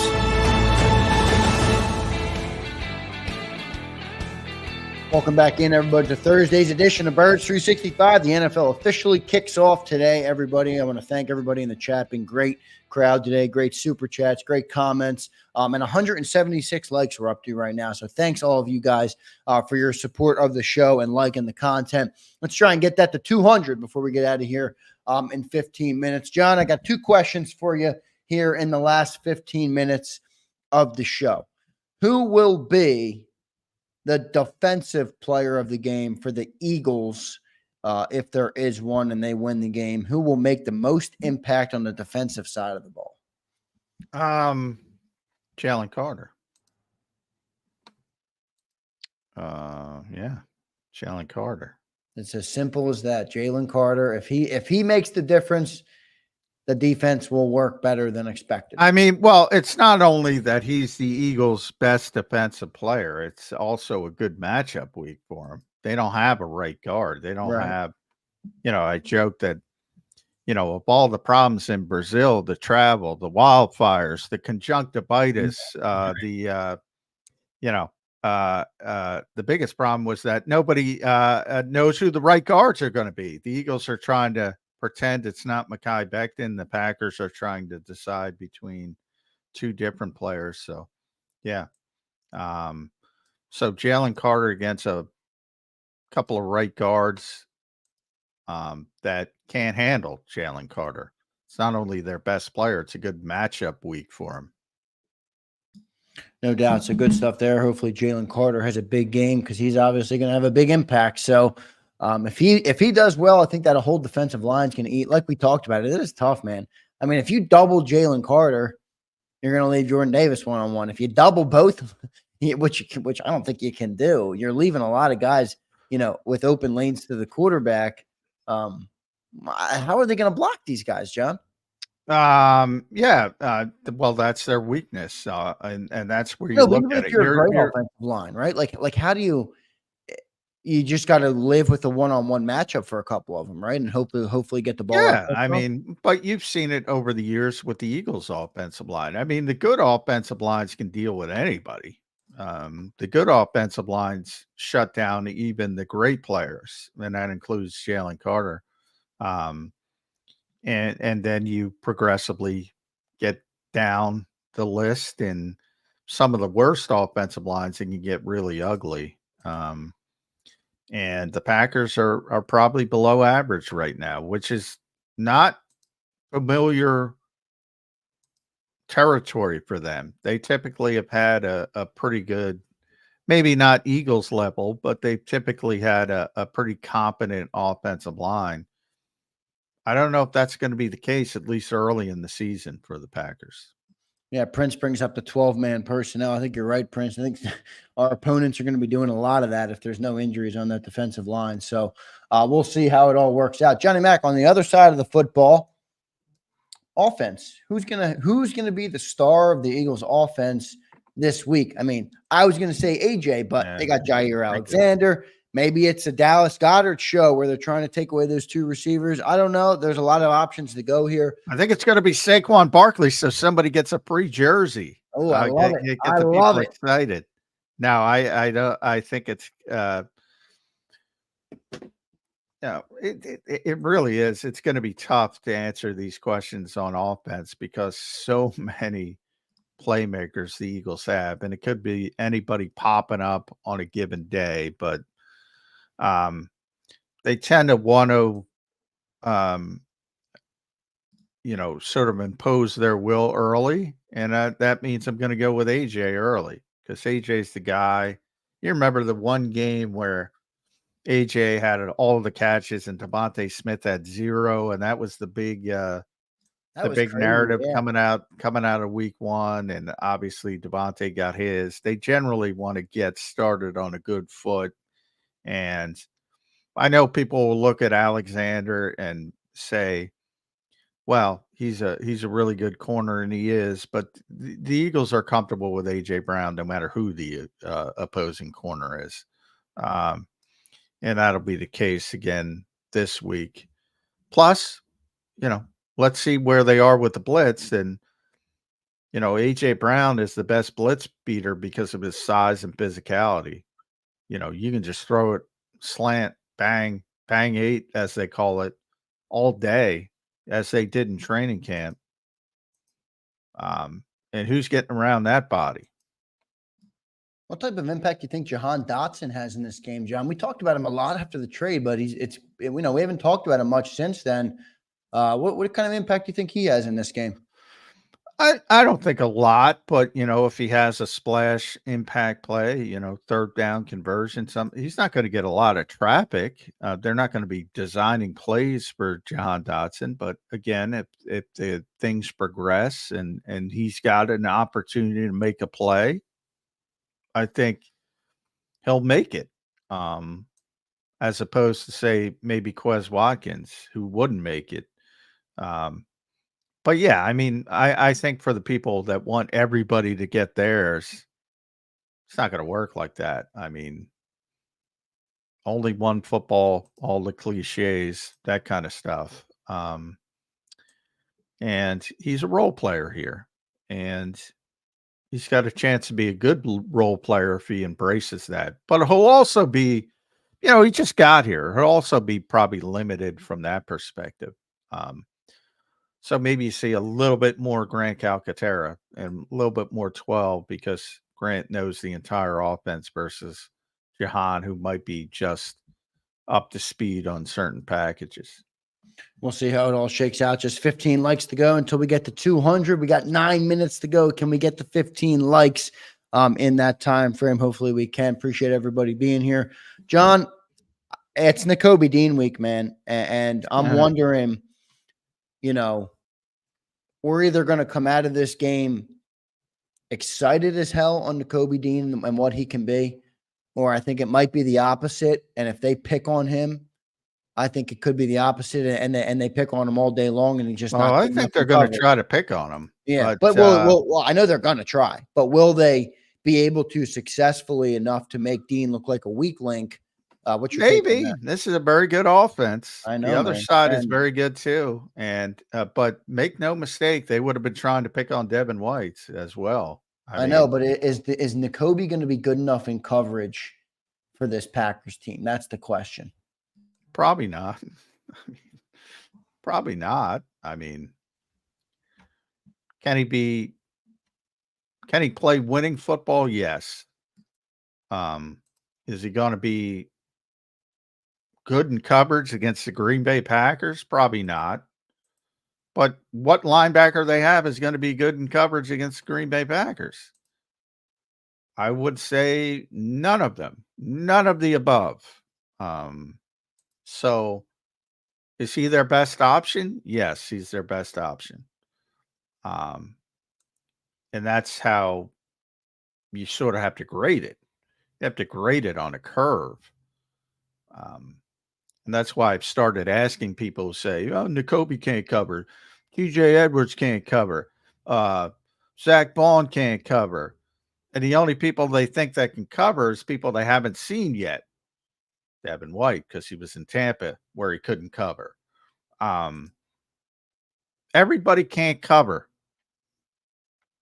Does the light bulb go off at any point and say, oh, maybe I need to readjust the way I think about that particular position? There aren't a lot of great coverage linebackers in the NFL. And the Eagles don't have any of them. Yeah, so hopefully Nakobe Dean can rise up to the occasion. I see our man Daz in the chat, John. He's been right there with you, John. Daz has been the #1 Dean supporter I have seen on our channel. Even when everybody was writing him off months ago, Daz was in here supporting him. So, Daz, appreciate you being here, brother. It's a big week for your man, Nakobe Dean. Hopefully he can rise up to the occasion. John, just 5 minutes left to go here on Birds 365. I guess we're 24. We're at 10 a.m. What are we? 30-something hours away, 32 hours away. I was told there would be no math. I'll do the math, John. You don't got to worry about it. 32 hours away, I think we are from this game kicking off. What do you think? You think the Eagles are in a good spot to go and compete and win this football game to get off to a good start in week 1? Yeah, I mean, yeah, the Eagles have a very good team. Like I said, I mean, it wouldn't surprise me if they lost the game, and we'll do previews tomorrow. But right, I the only thing I would be disappointed in is if they got blown out, and I just don't see that happening. And from a more 10-foot view versus 10,000-foot view, if they don't handle the blitz well, I'd be very disappointed.